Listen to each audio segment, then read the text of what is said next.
ഞാനാണ് എപ്പോഴും ഈ വീട്ടിൽ ആദ്യം എഴുന്നേക്കാറ്. പക്ഷെ ഇന്ന് ഞാൻ കുറച്ച് നേരത്തെ എഴുന്നേറ്റ് നോക്കുമ്പോൾ ഇവിടെ ചായ കുടിക്കുന്നുണ്ട്. ഇവിടെ എന്നെ കാണിച്ചോണ്ടിരിക്കുക ചായ കുടിക്കുന്നു. കുറച്ചു കഴിഞ്ഞപ്പോ എഴുന്നേറ്റു. എപ്പോഴും അങ്ങനെ ഇറങ്ങാനൊന്നും പറ്റില്ലല്ലോ. പിന്നെ അവളെ നോക്കിയിരുന്ന് കുറച്ചു നേരം ഇവൾക്കാണെങ്കിൽ ഒടുക്കത്തെ ചാടിയാട്ടെന്റെ അടുത്ത്. പിന്നെ എന്താണോ കുളിക്കാത്തോണ്ടാണോ ഭയങ്കര ചൊറി.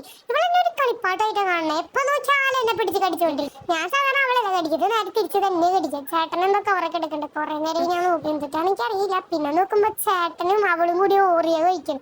ഒന്നും ഓറിയാരണം തന്നൂടെ.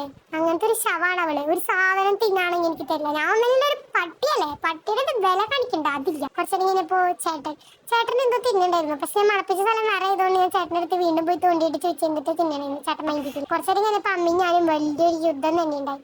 എന്തിനാന്ന് എനിക്കറിയില്ല. ഞാൻ നിലത്തിരുന്നേനാന്ന് തോന്നുന്നുണ്ട്. കാണാനല്ലേ കസാരമേ കയറിയിരിക്കാൻ വേണ്ടിട്ട് അമ്മയുടെ വക ഭയങ്കര തല്ലുട്ടാം. പിന്നെ അമ്മയും ഞാനും തമ്മിൽ ഓടുക്കത്തടിയായിരുന്നു. ഇവ വീണ്ടും പോണു.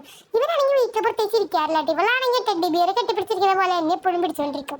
ഇവക്കൊന്ന് പുറത്ത് പോയിരുന്നൂടെ, പറ്റില്ല. കണ്ടില്ലേ എന്നെ എന്തോ ഒരു വേറെന്തോ വസ്തുവായിട്ട് അവള് കാണുന്നത്. വെറുതെ തൊള്ളയിൽ വല്ലട കളിപ്പിച്ച് ഇതൊക്കെ തന്നെ. പിന്നെ ഇങ്ങനെ ഞാൻ ചൂടാവാണ്ടിരിക്കും. ഇവരുടെ അടുത്തൊക്കെ കൈയടിച്ച് കഴിഞ്ഞാൽ എനിക്ക് ഭയങ്കര ദേഷ്യം. കൈയടിച്ച് കഴിഞ്ഞാൽ ഞാൻ അവളെ തിരിച്ചു കടിക്കും. ഞാനിവിടെ തമ്മിൽ ഭയങ്കര പോരാട്ടാട്ടെ. പക്ഷെ ഇവിടെ ഞാൻ ഭയങ്കര സ്നേഹത്തിലാട്ടാ. ഇനി വേറൊരു സാധനം ഉണ്ട്, ഇതിനെക്കാട്ടും വലിയൊരു സാധനം, ഇതിന്റെ മൂത്ത സാധനം. ചേച്ചി ഞാൻ ഭയങ്കര പോരാട്ടം ഇപ്പോഴും. കാരണം ഇവൾക്ക് എന്നെ ഇഷ്ടമൊന്നുമല്ല. എന്നാൽ ആരും കാണിക്കാൻ വേണ്ടി വെറുതെ തൊടാൻ വരും. പിടിച്ച് ഞാൻ തിരിച്ചൊരു കടിയും കൊടുക്കും.